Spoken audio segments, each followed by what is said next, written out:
Okay, we're high energy today. We just finished a brainstorm, and I have to say that I am fired up. I am. It's nearly 3 in the morning or something, and I can't possibly go to bed now. And I was gonna do a blog post and that sort of thing, but then I realized there's nothing that I wanted to write. There's stuff that I wanted to talk about. There's stuff I wanted to say, and then I realized, hey, why not do a second Darkstream today? And what I wanted to talk about is the reaction that we're seeing, which is exactly what I talked about in my previous one. We're seeing sob stories left, right, and center. All these people crying about, oh no, there's a student at an Ivy League university who is not able to go back to school. Well, so the fuck what? He is not an American. He has absolutely no right to be attending Yale or Harvard or whatever. There's an American who could have gone there, who wanted to go there, who was rejected so that he could take that place. Well, he didn't belong there in the first place, so why should we be shedding any tears because he's not able to get back into the USA to take that place? And so there's a comment, I can't even look at Facebook without drowning in salt. But here's the thing, hit them hard. Don't just let it pass. Just when they're making these comments, make comments back. I mean, this is the time to hit them harder. They are freaking out. Okay, we need to be hammering them. We need to show them that the God Emperor has huge support for this. That he has massive support for this, because this is only the beginning. When they say, what do we do when they say it's a Muslim ban? Say that no, it's not a Muslim ban yet. That's coming. It is. It's going to be coming. And, it may not be coming tomorrow from Trump, but that is the fear that we want to instill in them. They have that fear. Press the buttons. Push the buttons. Yeah, like somebody said, always call him God Emperor. And then they say, well, the 1965 Immigration Act bans discrimination by country.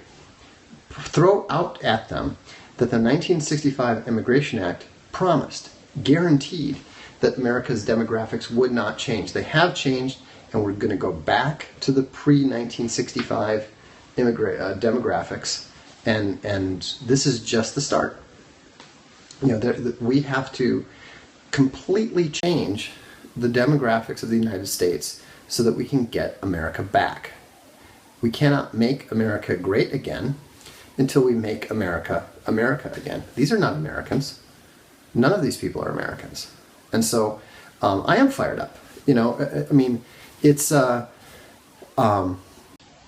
exciting to see this level of panic, this level of anger, this level of tears.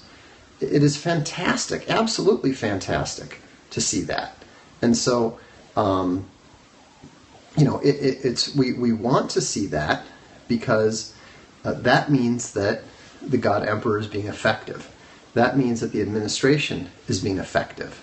And so, the harder that we hit, the harder that we push, the more that they're going to retreat. I mean, it's all fantastic. Oh, look, we've got somebody crying here on the Darkstream here.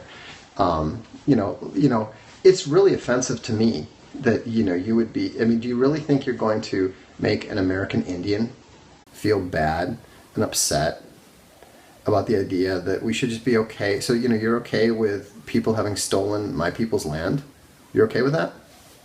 I mean, that to me seems pretty damn racist, And so, I mean, who better than an Indian to understand the consequences of permitting an invasion of 85 million people? That's what we've seen as a result of that ridiculous 1965 act that was passed under false pretenses, the lying, the lies that went into that act are just absolutely reprehensible, can't be defended. And there is a promise. We have a promise. There's a promise to the American people that the 1965 demographics would stay as they are. Well, we have an absolute right to demand that we go back to that. And people can say, oh, well, what about the people that have come since then and their expectations and all this sort of thing? So the fuck what? The promise to them is superseded by the promise to the American people. And so, just keep hammering on that, hammering on that. Yeah, somebody said it was demoralizing going to the mall and not seeing any white people. That is exactly why my brother told me that he thought that Trump might actually win Minnesota. I found that impossible to believe. I mean, I grew up there, and those people were the most liberal, nice lefties that you've ever met. Wonderful people, but with the self-preservation instincts of an innocent rabbit. But the thing is that seeing the invasion of Somalis and Liberians and so forth, seeing them completely take over their malls, has really begun to adjust their thinking. They don't like it, and they shouldn't like it. And so, what we're seeing is that the God Emperor is actually acting. He's actually taking action. And so now the left is doing what it always does, and they're screaming and they're pitching a fit and they're crying and all this sort of thing. And they are hoping to emotionally, rhetorically beat the Trump administration into submission. I don't believe that's going to happen. I think that the Trump administration is absolutely ready for this. They've shown that they are able to take the heat. They took the heat all through the campaign. I don't think that there's any reason that they would back down now. And in fact, I like some of the comments that Trump made, where he said, "Hey, it's working very nicely. Everything's working very nicely." And frankly, what I would love to see is them go through the protesters, start sending out people and checking the papers of the protesters and arresting and deporting any protesters who has anything if they've got any questionable immigration status, if they've got any parking ticket violations, whatever. I mean, these people are, at least half of them are criminals. I mean, that's why they're busy out. That's why they're out protesting in the first place, because they don't like the whole concept of law and order in the first place. And so, that's another thing that we're starting to see in Europe here. We're starting to see countries actually go after Soros's organizations. In Russia, any open society foundation funded organization is illegal. In Hungary, they've been shut down and they've been kicked out, and they're just whining and screaming and crying about it because they don't have any money. Without foreign money, they have no money, because there's no Hungarians who are willing to fund their own demise. There's no Hungarians who are willing to fund that kind of treason. They're totally dependent on outside source money, and so Hungary said, you know what, you're not funding that here. And so it would surprise me, the Saker, who's a really good Russian writer, he's in Florida. He's a Russian expat, and he's really good on Russian matters in general. His stuff has been, you can find it on the UNS Review, and he's been excellent on the Syrian war. But he said that what we have going on, what's happening right now, is a attempted color revolution of the sort that took place in Ukraine. Do I want immigration policy to revert to pre-civil rights quotas? I don't quite understand exactly what you mean by pre-civil rights quotas. What exactly what's a civil rights quota? I mean, we want, what I want is Number one, I'd like all of my tribe's land back. That would be nice. Secondly, I want to see the pre-1964 demographics restored, because that was a promise to the American people. And and that's something that they have an absolute right to. Yeah. And so there's a lot of ways to get towards that. There's a lot of ways to work towards that. And I believe that it is very important to work towards that, because that's the only way that a very destructive civil war is going to be avoided, because people are not going to take anymore. What do you want? Do you want people being sent back to their homelands in peace, or do you want them shot dead and lying, dead all over the streets? Because that's what the alternative, we know what the alternative is, because we saw it in the Balkans. All right? And it's, nobody sane wants that. And the other thing you got to keep in mind is that most of the earlier immigrants don't want the later immigrants here either. They came to the USA because they wanted to live around a bunch of Americans. People are not coming from Somalia because they want to live next to Liberians. People are not coming from Russia because they want to live next to Egyptians. It's the whole concept is totally viable. And Mullen stopped the 1488 bullshit. That's ridiculous. And also, on these Periscope things, I'm happy to communicate back and forth, but stop using it. Stop trying to use it. Stop trying to hijack the microphone. Okay, that's you want to do your thing. Start your own Periscope. If people want to listen to you, they'll listen to you. If they don't, they won't. But don't try to hijack it, because all that's going to happen is then you're not going to be able to listen to this, because you'll end up blocked. Okay? So, anyhow, it's going to be important. Yeah, okay, you're blocked. Get out of here with your Jewish obsession and whatnot. I'm not interested. So what we need to do is we need to get out there and shout back. Andrew Breitbart said, punch back twice as hard. That's a good policy, but it's just as important to shout back twice as hard. And so when they're panicking, help them panic. Make sure that the Trump administration sees that the people are supporting this, that Americans are supporting this.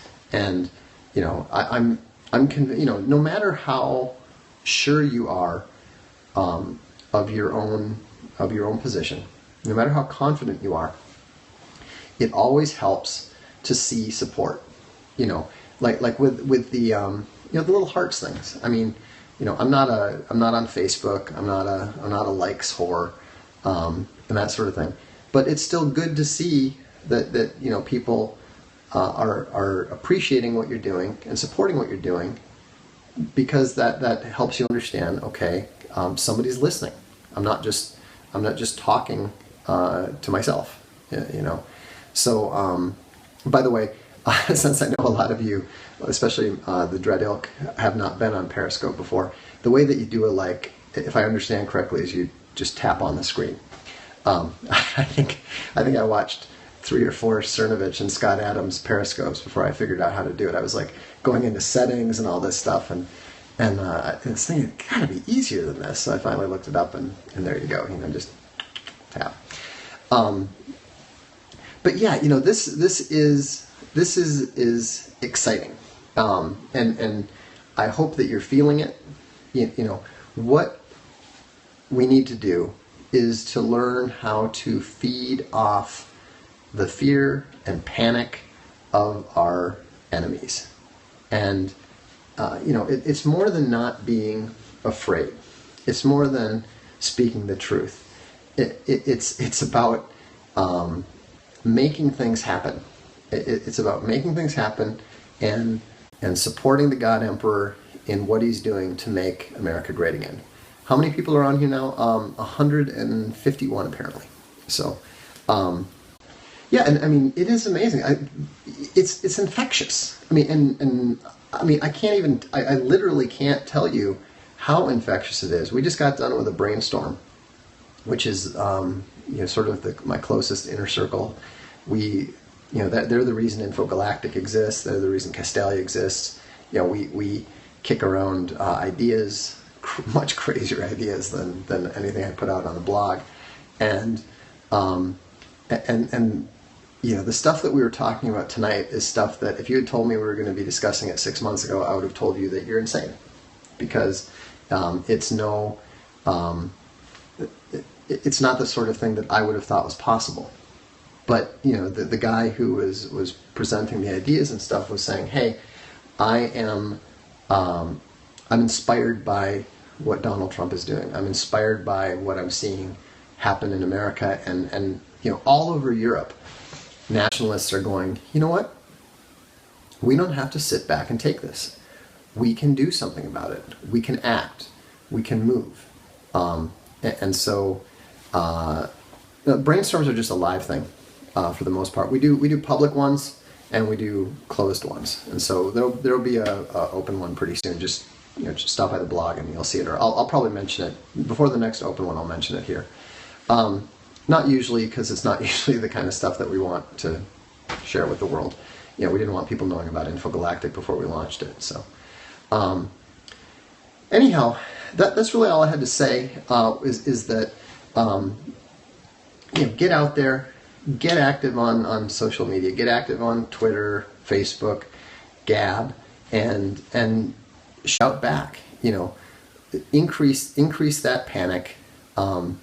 Increase that panic, increase their disruption, because the more that they are freaking out about, the more that they're freaking out about this particular issue, the less that they're going to be able to resist on other things. What we're seeing here, again, is the God Emperor using momentum and pushing harder and harder in order to make things happen. And no, that's why I don't fear that congressional Republicans will weaken, because what they're seeing because what the congressional Republicans are seeing is they're seeing the effectiveness of Trump's approach. They're seeing that all the lies about, oh, we can't do this because then the media will be upset and the American people will be upset and then we'll lose and that sort of thing. Trump is blowing right through that. And so, and they've been warned. Congress has been warned by Trump himself. He told them, if you don't bar, or if you don't give me my Commerce Secretary, I'll negotiate the stuff myself. Pence has put them has warned them too. I think Paul Ryan and Mitch are complete cucks, but I think that they are going to go along because I think they understand that the consequences or that their careers will be over if they do not say how high when the God Emperor tells them to jump. And so, it's the momentum and the pressure that Trump is putting on. It's not just on the media; it's also on his allies. He's basically saying, either you come along for the ride, or I'll jettison you and find somebody who can. And that's something that Trump has done. I mean, the guy got rid of 2 campaign managers and finally won with the 3rd one. So if he's willing to throw out his own campaign manager in the middle of a presidential campaign, I'm pretty sure he'll be happy to get a new Speaker of the House in there. I don't understand why the Saudis weren't banned as well. Probably because they probably has something to do with oil or money, I would assume. But I think that the God Emperor has more than earned a level of trust from those of us on the alt-right who support him.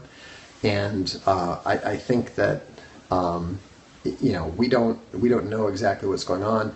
I think that this is just the warning shot. I think that this is just the beginning.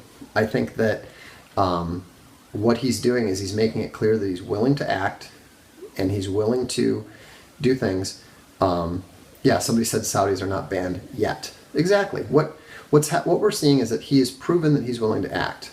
So now he's able to go and say to them, okay, you need to voluntarily do this. You need to do X, and then I'll refrain from holding off on banning you entirely. So I don't know exactly what he's doing, but the one thing that we can be certain of is that he knows what he's doing. Now, is he going to draw the line where you would draw the line, where I would draw the line? Probably not, but he's doing better than I'd expected. He's doing better than I'd hoped, and so he's flying right through these things, and I don't think he's going to slow down. He knows that the further he pushes it, the more he moves the Overton window, and the more that he moves the political situation, the more defensible it's going to be for his next successor. So yeah, trust the man, trust his team, keep the energy level high, and I will look forward to seeing you tomorrow. Have a good evening.